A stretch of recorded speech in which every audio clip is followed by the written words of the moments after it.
Don't Americans want freedom? Well, these Americans do. This was a gathering of libertarians at the Porcfest festival in New Hampshire.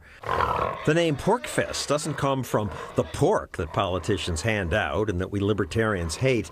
Porcfest stands for the Porcupine Freedom Festival. The porcupine is the symbol of the Libertarian Party because porcupines are peaceful animals that just want to be left alone. But you better not monkey with them because they have sharp quills. You leave me alone and I'll leave you alone. Matt Phillips is the president of the Free State Project, which is an ambitious effort to get freedom-loving people to move to one state where they could have enough influence on government to limit it. We've got about 2,000 people that have moved so far. We've got another 2,500 that were already here who signed up as friends of the Free State Project. We got 18,000 more on the way. First New Hampshire, then the world. Why New Hampshire? Why not Australia? I mean, we're higher on the Economic Freedom Index. My producer, who's from Australia, didn't understand why libertarians picked New Hampshire. We have no state income tax. We have no state sales tax. It's the place where we lure people to give them a taste of what it's like to be hanging out with other libertarians all the time.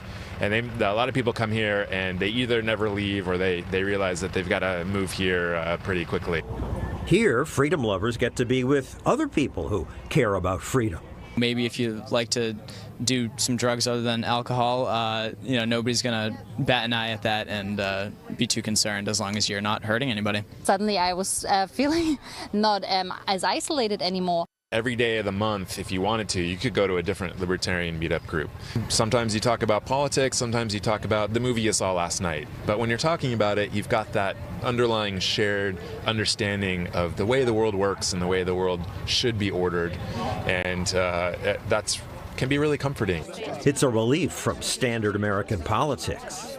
Everything is the state. Get the state to do it. The state should fix the problem. The state should arbitrate differences. The state, the state, the state. Not here. This is like the condensed idea of what libertarianism and anarchism has to offer. Entrepreneurial skills, you have all the different vendors with all the different products. Products you can pay for with Bitcoin. Around here, they're not enthusiastic about government money.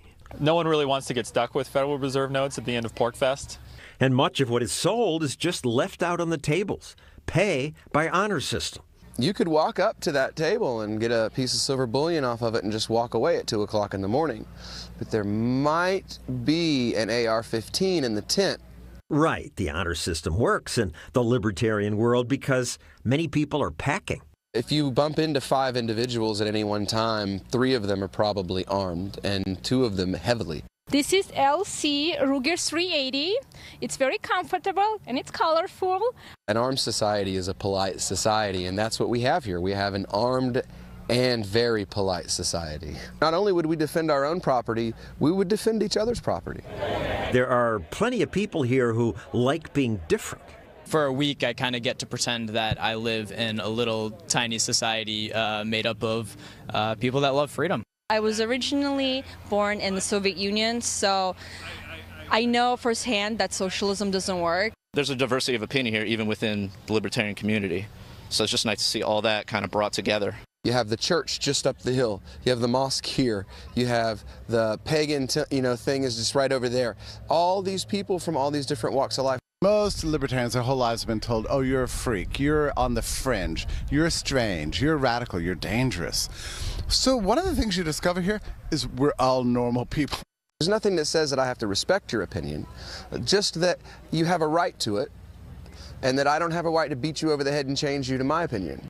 All we desire is to live free, to be left alone, and to be free to associate with friends without being prevented by the federal government. I was always a Republican. Up until October 3rd, 2008. That was when George W. Bush signed TARP into law. I walked away from the Republican Party that day. People here are upset with Republicans and Democrats. What we find so often with state efforts to fix the problems, turns out they make them even worse. They attempt to raise wages, they cause unemployment. They attempt to create recovery, they cause recession.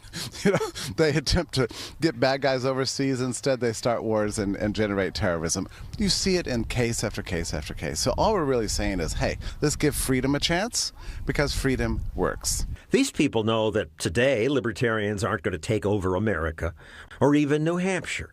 But when your hopes and dreams are crushed in November, come on up to New Hampshire where we actually have a shot of making some progress.